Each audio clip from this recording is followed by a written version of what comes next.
क्या प्रधानमंत्री इंदिरा गांधी की मृत्यु एक सन्यासी के श्राप की वजह से हुई थी? अब किस सन्यासी ने और क्यों दिया था श्राप, चलिए जानते हैं। दरअसल ऐसा कहा जाता है कि इंदिरा गांधी ने साल 1966 के चुनाव के दौरान करपात्री महाराज से एक वादा किया था कि अगर वो चुनाव जीत जाती हैं तो वो देश के सभी कत्ल खाने बंद करवा देंगी और देश में गो हत्या बंद हो जाएगी। लेकिन जब वो चुनाव जीत कर आई तो इंदिरा गांधी ने इस वादे को टालना शुरू कर दिया और इसीलिए करपात्री महाराज ने आंदोलन का रास्ता अपनाया और संसद को चारों ओर से घेरना शुरू कर दिया ताकि सरकार देश में गो हत्या विरोधी कानून लागू करे।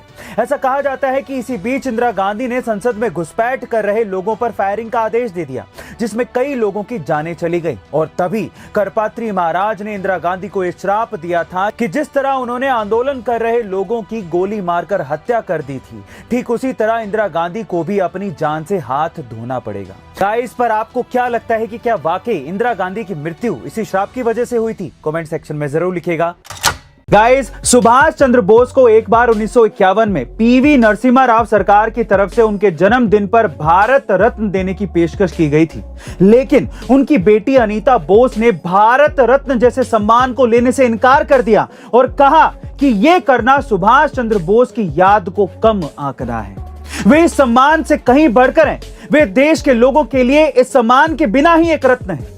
2014 में जब मोदी सरकार ने सुभाष चंद्र बोस को यह सम्मान फिर से देने की पेशकश की तो उनके पोते चंद्र कुमार बोस ने यह कहा कि यदि सरकार बोस जी को यह मरणोपरांत सम्मान देना चाहती है तो पहले नेताजी की मृत्यु के सन और उसके कारण के बारे में बताए, जो कि आज तक एक रहस्य बना हुआ है।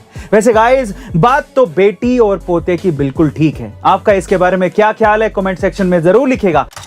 गाइस, एक बार लाल बहादुर शास्त्री जी अपने माता पिता के साथ स्कूल में एडमिशन करवाने गए थे तो उनके हेडमास्टर ने एडमिशन फॉर्म भरने के लिए उनका पूरा नाम पूछा तो लाल बहादुर जी ने अपना पूरा नाम लाल बहादुर ही बताया, जबकि उनका पूरा नाम लाल बहादुर वर्मा था।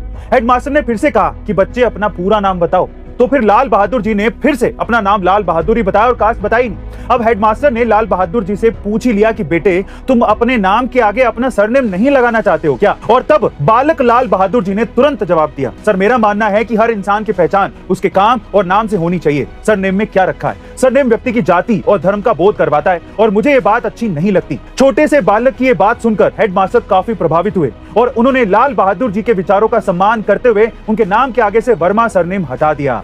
गाइस, ये वही लाल बहादुर जी हैं जो आगे चलकर देश के दूसरे प्रधानमंत्री बने। पढ़ाई का और पैसा कमाने का आपस में कोई लेना देना नहीं है, इसीलिए उस लड़के ने 10वीं क्लास के बाद पढ़ाई छोड़ दी और भजिया बेचकर पैसा कमाना शुरू कर दिया।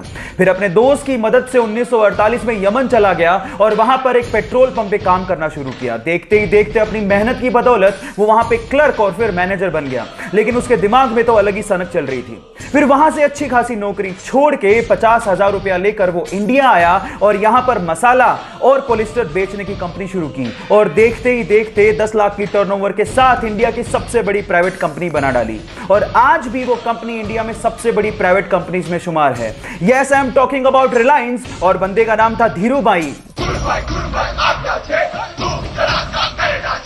और उनका कहना था कि बड़ा सोचो, दूर की सोचो और जल्दी सोचो, क्योंकि विचारों पर किसी का एकाधिकार नहीं होता।